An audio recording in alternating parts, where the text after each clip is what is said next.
Hello everyone, welcome to my kitchen. My name is Michael and I thought I would do something a little different with the turkey this year, and I'm going to show you how to brine a turkey.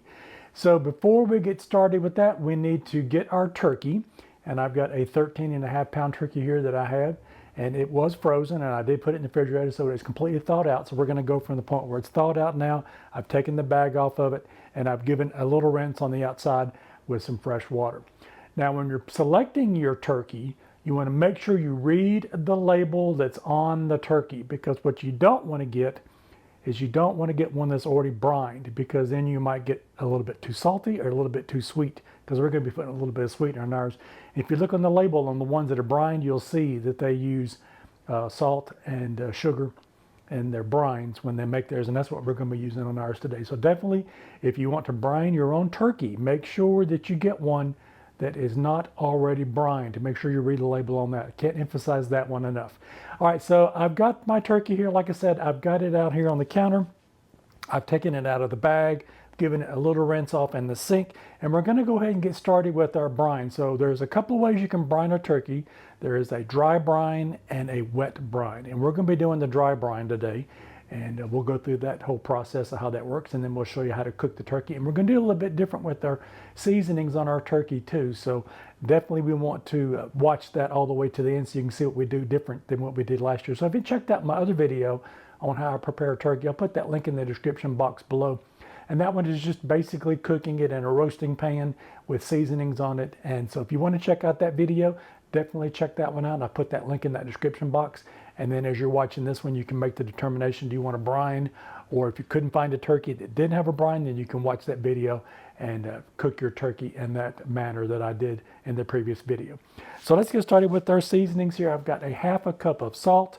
And once we do that, with any kind of poultry, we want to make sure that we don't contaminate anything. So once we start with this process, you won't be able to use this again. So everything that we're going to be touching today, once we touch the turkey, we'll have to discard, because we definitely don't want to contaminate everything in the kitchen with poultry. All right, now that we've got our salt here, we're going to be putting in a tablespoon of brown sugar. You can use the light or the dark. I've got light brown sugar here. And if you don't have brown sugar, you can definitely make that at home. I'll put the video and the link in the description box where I show you how to turn regular sugar into brown sugar. So check that out. If you don't have any brown sugar at home, you might be able to make that at your house. So we're going to go ahead and add our tablespoon of our brown sugar in. And then I'm going to add a little bit of lemon zest to my mixture here. So I've washed a lemon here. This is an organic lemon, but if you don't pick the organic ones up, if you get the other ones, they might have a little bit of a waxy film on them. So definitely you want to wash those to make sure that you get that off, because you definitely don't want that into your zest. So we're going to zest our lemon right into our mixture here. All right, I've got my zest for my lemon now. I'm just going to go ahead and drop that into my bowl. Make sure we get all of that out of there. All right, so I've got my seasoning here, and I'm going to go ahead and give that a little mix through with the whisk and kind of get that all incorporated. If you want to use your hands, you definitely can do that. So now that I've got all of my ingredients mixed together with my salt, my brown sugar, and my lemon zest, that smells really good. That's going to add a lot of flavor to the outside of this turkey. So definitely, if you want to put that step in there, you can, but you don't have to if you don't have one. We'll save the lemon for something else in another recipe. So now what we're going to do, if you've never prepared a turkey before, I'm going to show you what I'm going to do with mine here. So again, this is a 13.5 pound turkey. And there's a couple of things we want to look at here. Yours might come with there's a little plastic tab here on the front that's going to hold the legs together. And we definitely want to take that out of our turkey. We definitely don't want to leave that into the turkey, so we'll take that out. And that just pops out just like that, and we'll discard that. And now we're looking at, there could be some more things on the inside of that. Most turkeys come with the giblets and with the turkey neck in it. So definitely check the inside of the turkey, and we're going to see if we have anything else. I'm going to hold this one up, and so you can see down into the cavity of the turkey here, we definitely have a few more things. We've got the turkey neck that we'll take out, and there should be a little bag in here that's got the giblets in there. We definitely want to make sure that you remove those items before we start preparing our turkey. So that, I don't see anything else in there, so just give a good visual inspection on that to make sure that everything is out of there. And here on the side, there is a temperature gauge on this one that will pop up when the turkey is done. I'm going to take that one out. I don't want to leave that one in there either, and I'm going to discard that because I'm not going to be using that. I've got another thermometer that I'm going to be using mine to check it. So definitely, if you want to leave that in there, you can. I don't use those. All right, now that we've got everything removed from our turkey, I'm going to take this to the sink and just kind of rinse out the cavity a little bit, because we're going to be putting some aromatics and things in the turkey when we get ready to cook that. So I'm just going to kind of give this a little bit of a rinse, and I'll be back in just a second. All right, we are now ready to move on with our brining. And I'm going to go ahead and take my salt, and we're going to add this liberally to the outside of it. So just kind of sprinkle that around on the outside. And as we're adding our brine to the outside of our turkey here, you want to kind of press that down a little bit around there. And we want to get that brine everywhere that we've got exposed surface on that. So pick the turkey up, put some on its legs, put some on the wings. We want to cover the entire turkey with this brine. All right, now that we've got this side, let's turn the turkey over and put some on the back. All right, we're down to the last a little bit of my brining here solution, and I'm going to go ahead and make sure we get that inside the cavity and get that spread around in there as well. All right, so we've got the brining solution now on the outside of our turkey, and we've got some in the cavity of it. And you're probably asking me, isn't turkey inherently going to be dry anyway, and you're putting more salt on it? Isn't that going to dry it out some more? So what's going to happen now is the salt will pull a little bit of moisture out of the turkey. And as it pulls it out, it's going to pull it right back in and pull all those flavors in with it. And we're going to get that nice brine solution down into the meat of the turkey itself. So now that we've got the brine solution on our turkey here, it is ready to go in the refrigerator. So once you get this all done, you want to make sure that it is on a tray and you've got it sitting on a rack. And the reason you want to put it on this rack is you want air to get up under it, and that way that air around it will kind of help pull all that moisture out of that skin, and you'll get a nice consistency around the outside of it. We all like a nice crispy skin, even on the chicken when we cook those, and we definitely want that on our turkey as well this year. So now make sure you've got a space in the refrigerator, and you want to leave that in there for up to 12 hours. And if you want to leave it in there for a day or two, you can definitely do that. The longer you leave it in there, the process is going to take into your seasoning of your turkey, and you'll get all those flavors that'll pull deeper down into it. So I'm going to leave mine in there for 12 hours. I am back, and I wanted to show you the turkey here. The skin on it has changed a little bit on it. It's taken on a different color, and it is ready to move on now to our aromatics that we're going to be putting into our pan. And I've got my oven now preheated to 325, so that is ready to go. So I'm going to be using a roaster this year. So if you don't have a roaster with a rack in it, you can definitely put your vegetables in the bottom of it. We're going to be putting a mirepoix mixture in the bottom, which is basically celery, carrots, and onion. And then you can set your turkey on that. That way it's not sitting flat on the bottom of the roaster. Or if you've got one that has a rack in it, you can definitely just put the turkey on the rack, and we'll be doing that this year with that one. So I'm going to go ahead and get my aromatics ready for my inside of the cavity of the turkey. And I wanted to show you, remember the lemon that we zested last night that we put on our turkey? We're going to now cut that up into quarters. And then I've got a garlic here that I'm going to cut. This is a small one. I'm just going to take the bottom off of it here. All right, I've got the root end off of it now. Then I'm just going to take it, and I'm just going to cut it in half. All right, I've got my garlic ready to go. If you've got a bigger bulb of garlic, you might just want to use half of that. This one was fairly small, so I'm going to use the whole one of those. Now for my onion, I'm just going to take that and cut that into quarters. I'm going to take the bottom end off of it first, and then the top. I want to take that outside skin off that. I don't want to put that in there because I want all of those flavors to come out of that onion. I'm going to be saving these because I'm going to be making a stock, and I don't want to throw those away because that makes great veggies for your stock. All right, now that we've got that onion cut up, I've got 3 sprigs of rosemary here, and then I've got a couple of sprigs here of thyme that we'll be using for that. All right, so now we're ready to put those into the turkey. So we're going to take the cavity of the turkey, and I'm going to leave that the way that that is, and we'll just put those onions in just like that in the middle of it. And we'll put in some of those lemon wedges into the back. Take some of that garlic and put that in there as well. All right, now that I've got that in there, let's go ahead and put our rosemary and our thyme in. All right, I'm gonna go wash my hands and I'll be right back. All right, now that we've got our aromatics inside the cavity of the turkey, we're gonna move on now to the other items that we're gonna be putting in the bottom of our pan. I've got 1 onion here, I've got 2 2 carrots, and I've got 2 stalks of celery that I've got here, and I'm going to cut these up and I'm going to put these in the bottom of this, so when the drippings from that turkey mix in with all those other aromatics, it's going to be on the bottom of the pan there. That's going to be some nice flavor in there that you can use to make a gravy with. So let me get these cut up and we'll get that put into the bottom of our pan.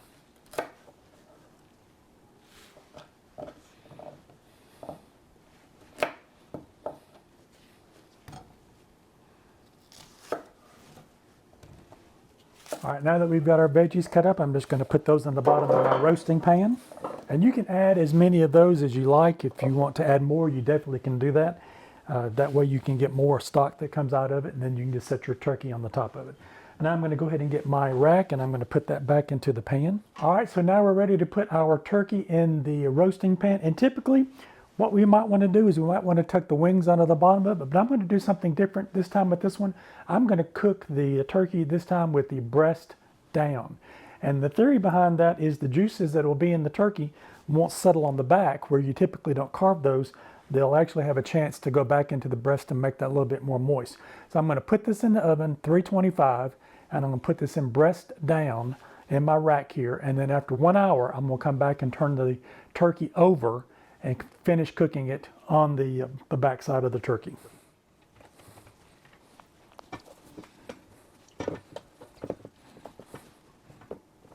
All right, I've given my hands a good wash now with that. We also want to make sure we keep everything nice and clean when you're dealing with poultry. And so I've got my turkey now with the breast down. And again, that is so that the moisture and all those juices and things will drain down into that turkey breast. And that way it'll be a lot more moist. And we'll come back after an hour and I'll turn the turkey back over normally and we'll finish cooking that. The instructions on my bag that I had said 325, and it said anywhere between 2 hours and 45 minutes to 3 hours and 15 minutes based on this size turkey that I've got, which averages about 12 to 14 minutes per pound on the brand that I've got here. So definitely check the bag that you've got and see if yours has any instructions on it, what it might recommend to do. Now what we're looking for now is an internal temperature on the thickest part of it, either on the thigh or in the breast meat, of 165 degrees Fahrenheit. So I have a thermometer that once I cook the turkey on the breast side down first, I'll stick this in the turkey when I put it back in the oven, and when this comes to 165, then I'll know that this is done. If you don't have one of these and you've got one of the other little digital ones that you can do that to tell if it's got to that temperature, you can stick the probe in the side of it and see that way as well. So either one of those two works. That way you can guarantee that you've reached that temperature. And what you want to do when you put this into the turkey is you don't want to touch a bone. You just want this into the meat. If you touch a bone, you'll get a different reading on it. It'll be a little bit higher than you normally would see because that bone gets a little bit hotter than the meat around it. So definitely when you insert your thermometer into your turkey to test for temperature, do not touch any of the bones with the tip of either this kind or one of the digital readers that we've got. So in the oven this goes. After 1 hour, I'll turn it over and continue to cook it, and we'll come back and I'll show you what this looks like. All right, I did put my turkey in the oven, and one thing that I did mention that I wanted to tell you, if you're looking at it once you turn the turkey back over and it looks like maybe the tips of the legs or the wing tips are getting a little bit too dark, you can definitely take some aluminum foil, crinkle that up over those areas and cover that up. That way they won't continue to get darker than the rest of the turkey. So keep a watch on that. They might have a tendency to want to try to burn on you. So if that looks like that is happening, definitely put that aluminum foil over the tips of the wings or the tip of the leg, and that way you can make sure that those pieces don't get burned on that end of the turkey. So I'll see you in just a minute. I am back and my turkey is done. I did check the temperature on it and it did hit 165. So you can see here that I did go in about halfway through and I put foil over the tips of the wings and over the actual legs here on the drumsticks. So at this point now we want to remove the little foil pieces off of the turkey. And you can see how those pieces turned brown very nicely, just like the rest of the turkey did. So at this point we want this to sit. We do not want to cut into it. The longer you can let it sit, 45 minutes to an hour, the better the turkey will be, because right now all of those juices that are inside of that will be reabsorbed back into it. If you cut into it right now, all the juice will run out of it and it'll get really dry. So set this somewhere to the side, let this cool down for about 45 minutes to an hour, and then I'll come back and we'll cut into it and see what it looks like. I'll see you in just a few. All right, now that our turkey has cooled down, I wanted to go in here and show you how I'm going to carve this up. Typically, sometimes you just put it on the platter, decorate it up, and you can go. But if you wanted to carve it up and then bring all the pieces to the table, you can definitely do that. So we're going to start with the wishbone, and I'm going to try to get the wishbone out. It's separated by the neck at the top of the breast. So this is the breastplate, and this would be where the neck would be. And if you want to go into the side of that, and I don't want to raise it up too much because I want those juices to come out, but we're just going to kind of go into the back of it like this. And if you pull that skin back, you can possibly see where that bone is. And then you just take a knife and you want to run right down the side of where that bone is on that wishbone, on both sides of it. And then if you go down on this side, you can feel it where it's at there if you don't see it, where that bone is.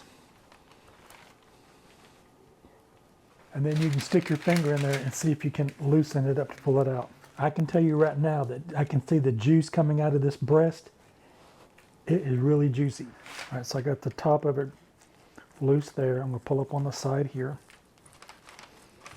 All right, I got that side out. And I'm going to pull up on this side here and see if I can't pull the whole thing down. And there you go. There's your wishbone. Now you can take that and go with somebody and make your wish and see if it comes true. Put that to the side. And we'll go ahead and get started on our other pieces. So I'm going to turn it around here to this side. And you can see where the legs are here, where it's next to the cavity. Come in that way and just kind of cut the skin back on it. And you want to pull that down to expose that leg where that joint is. And then you can pull the leg down and pop. And we can do that to the other side now. All right, now that I've got the legs and the wings off of it, I'm going to take the knife. And you can feel here on the top, the bone, where that is running right down that rib cage. And just take your knife and just run it as close as you can to that. And because we took that wishbone out of the back, that breast meat will come right out of there. So kind of take it and pull back with your hand. Make sure you get it all the way across the front. And then you can pull it back to reveal that, and we'll just cut that off. And then once you get that side taken off, just do the same thing. You feel where that bone is across the top there. Take your knife and just cut down as close as you can to that cage. And then pull it back with your hand and pull it off. All right, I've got all the meat off the bone now, so I'm going to put this away and we'll come back and I'll work on some of this breast meat. All right, now that we've got the breast off here, we can take it and just kind of cut it up into little pieces if you like. So you've got, your pieces cut like that, and you can do that with the other one as well. I've got my turkey here pulled off of the bone now, and you can either do that before you serve it, or you can actually just leave it on the bone and take it to your family and have them eat it just like that. So I want to tell you, when I pull this chicken breast apart here, I'm usually not a fan of chicken breast.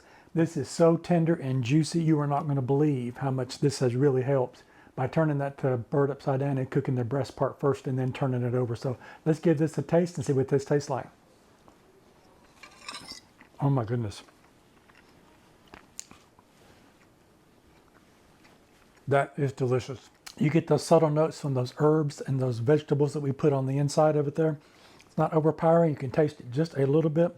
Where that dry brine went on there, you can really see the skin of how nice and crispy it was. It's really crispy. I know you're going to love this recipe for this turkey. It turned out really good and nice and moist. Cannot say enough about it. There's so much moisture in this breast meat. It is really good. I hope you like this content, and if you do, maybe you might consider giving me a thumbs up, and I would love to hear from you if you've ever cooked a turkey like this before and how yours turned out. And if you're taking this recipe for the first time and trying it, definitely leave me a comment to let me know how yours turned out. I'd love to hear from you. And if you like this content, maybe you might consider giving me a thumbs up. I would really appreciate it. And check out one of the other two videos over here on the side. You might find something else you like. Don't forget to like, share, and subscribe, and I'll see you in my next video. Bye-bye now.